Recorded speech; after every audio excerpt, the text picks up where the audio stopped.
इश्तियाक आज़मी और आप देख रहे हैं SPN 9 न्यूज़ और स्वागत है आपका हमारे इस खास कार्यक्रम में जो जुड़ा है परंपराओं से।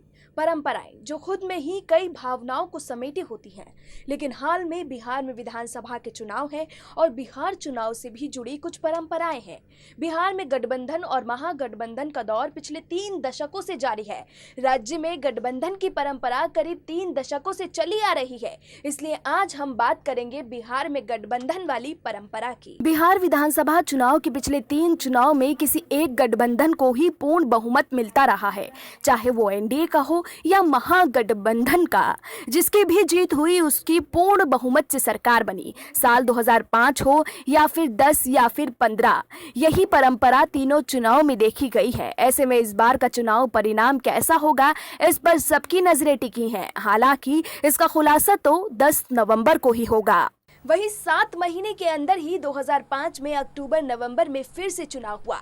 2005 अक्टूबर में हुए चुनाव में एनडीए को 143 सीटें मिली, जबकि बहुमत के लिए 122 की जरूरत थी। इसमें जेडीयू को 88 और बीजेपी को 55 सीटें थी। लेकिन साल 2010 के चुनाव में भी एनडीए की जीत हुई और इस बार एनडीए के खाते में 206 सीटें आईं और उन्हें जीत हासिल हुई। इसमें जेडीयू के खाते में 115 सीटें आईं, वहीं बीजेपी के खाते में 91 सीटें आई थी। वहीं इतिहास के पन्नों को खंगालें तो साल 2005 के विधानसभा चुनाव का 2 बार चुनाव हुआ था। वहीं इतिहास के पन्नों को खंगालें तो साल 2005 में 2 बार विधानसभा का चुनाव हुआ था। विधानसभा के साल 2005 के चुनाव की बात करें तो 2005 में 2 बार चुनाव हुए। 2005 में हुए चुनाव में किसी भी गठबंधन या दल को पूर्ण बहुमत हासिल नहीं हुआ, जिसका परिणाम ये हुआ कि सरकार का गठन ही नहीं हो सका और राज्य में राष्ट्रपति शासन लागू हो गया। वहीं दूसरी ओर साल 2015 के चुनावी मैदान में 197 सीटों पर लड़ने वाली भाजपा इस बार भले ही 110 सीटों पर चुनाव लड़ रही हो, लेकिन इस बार पार्टी ने नए चेहरों पर ज्यादा भरोसा जताया है। इस बार 1/4 से अधिक 30 उम्मीदवारों को पहली बार चुनावी मैदान में उतारा गया है। पहले चरण की 29 सीटों पर 8 उम्मीदवार पहली बार चुनावी मैदान में हैं।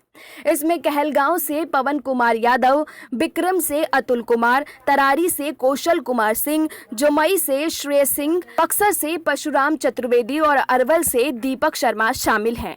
बहरहाल इस बार देखना होगा कि 3 दशकों से चली आ रही बिहार की राजनीति की ये परंपरा इस बार भी कायम रहती है या टूट जाती है। फिलहाल अभी के लिए इतना ही, लेकिन देश और दुनिया की तमाम खबरों के लिए आप जुड़े रहिए SPN 9 न्यूज़ के साथ।